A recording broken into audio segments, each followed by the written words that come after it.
Hey folks, welcome back. My name is Krishna, and in today's video, we're going to talk a little bit about layout. Now, this is less about how to draw a video, but more along the lines of how do you organize your work or how do you display it in a way that's going to be interesting. And the reason for this topic is around this time every year, I typically put together a portfolio book, a printed portfolio book. And I finished wrapping that up on December 26th. It's the New Year's Eve as I record this particular video. So I wanted to share a few pages from my portfolio book, but more importantly, I wanted to share some of the simple techniques that I use in terms of making a good looking layout or an appealing layout. This is the cover for my portfolio book, and here's just a couple of sample pages from my portfolio book. So you'll notice here that I have some small images that are in place here, and I've got a larger image. What you'll notice here is that I'm utilizing something called a grid. The top edge of this image on the left coincides with the same top edge of the larger image that's on the right-hand side. And similarly, you can see that all of these boxes are stacked one on top of the other. So that layout, um, you don't always have to do it, but it does give you a more optimized method of showing off your work. And with everything, rules are made to be broken, but you have to understand the rules before you break them. So here's another example of another page from my portfolio book. I've got a large image, this time it's full bleed, and then I've got three images that are smaller on the right-hand side, and they're roughly the same size. So that's the technique that I'm going to be showing you today. All right, so what you'll need is you'll need to have three separate images, and I've got three images right here. And I'm opening up a canvas. This canvas is 5100 pixels wide by 3300 pixels tall. Doesn't really matter what size you make your particular layout. Typically, when I make my portfolio books, I make them as square layout books, so they're roughly 12 inches by 12 inches in size. But in this particular case, I'm working on a landscape layout. So what we're going to do is we're going to start off by making a brand new layer. I'm just going to get rid of these three that I've got right here. And if you press the Command single quote, you will toggle the visibility of grids. This is really helpful so that you can make accurate placements. You can also snap to grids too, which we'll talk about here in a minute. But what we're going to do is we're going to first of all create a rectangular shape. So if you go to the rectangular shape tool and you drag a shape out, I'm just going to go ahead and make a box that is going to look something like this. I want to have even margins on the top, the left, and the bottom. And I will make a few additional boxes. See that? Let's see, I want to have a box like this, another box like this. And they're already snapping to the grid. In fact, if you go to View and you choose Snap to, you can see that Snap to Grid is checked. That can be very helpful in this particular case. Now, these are rectangles or square shapes, and these are the most optimum shapes if you're trying to economically fill up a page. Circles have a lot of wasted space outside of the circle, so this does a really good job of allowing you to put more visual information while still giving some breathing room, and that's the reason why I have these margins here. I want to make these shapes rounded. So what I can do is, with the shape tool still active, if you notice here that when I drag the shape tool out, there's some small circles. If I click on any one of those circles and move it in towards the center, that gives me a rounded rect. I'll go to the next layer, select it, click, and drag, and I'll go to the first layer, click, and drag. There we go. We've got three rounded rectangles. Now to toggle the visibility of the grid, I don't need the grid anymore. If I hit Command single quote, that toggles the grids off. So this is just a proposed layout that I'm going to use for this particular page. So here's the trick.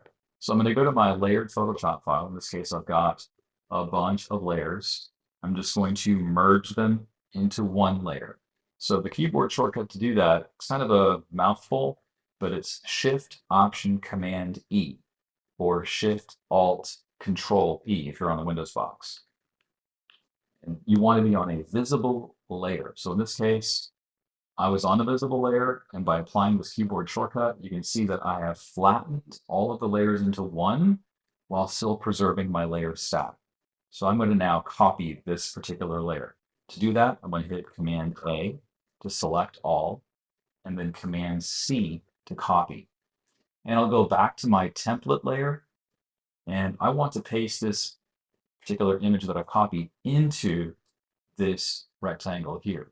So I'm going to switch to my magic wand tool, and if you don't see that, that should be located underneath the quick selection tool.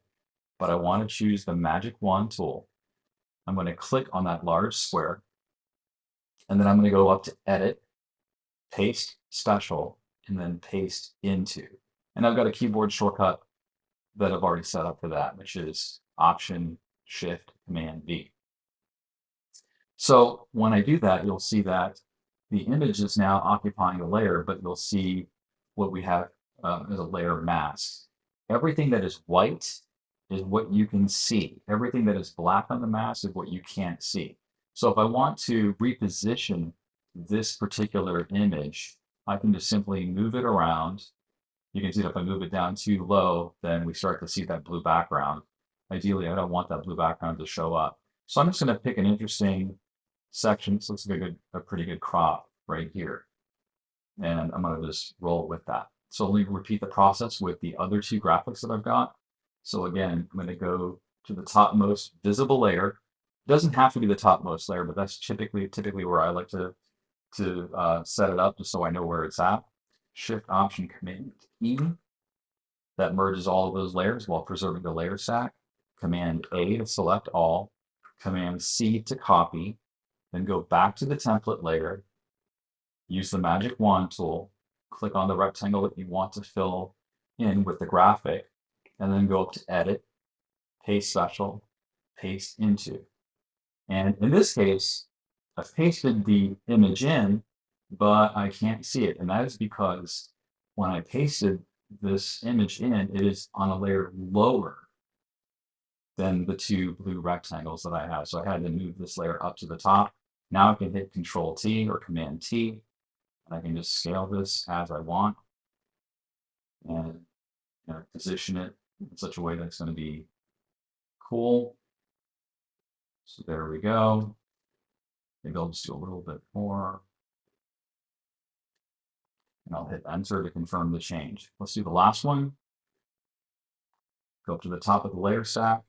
Make sure that the layer that you're selecting is visible. That's really important. If you try to do it on a hidden layer, this keyboard shortcut will not work. It requires a visible layer. That layer can be something that has some content, like in this case, this has my signature, or it can be a blank layer. In fact, I'll just go ahead and make a blank layer.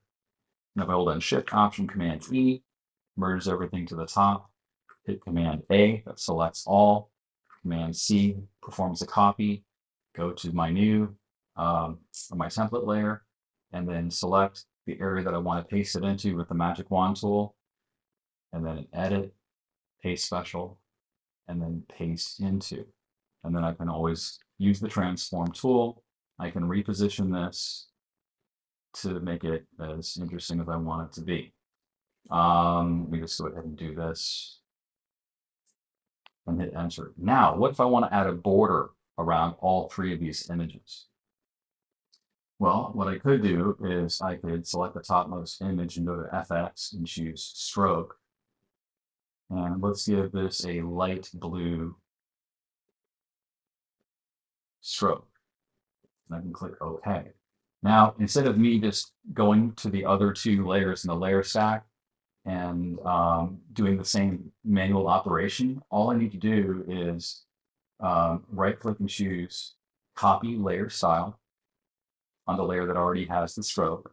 And then I can select each of the other layers that I want, and I can paste the layer style in. And there you go. So now all three have that solid border.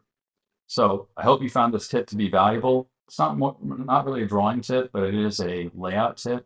And I think that if you keep in mind alignment and you keep in mind grids, I think you can have some fun repurposing your old artwork to make it look good.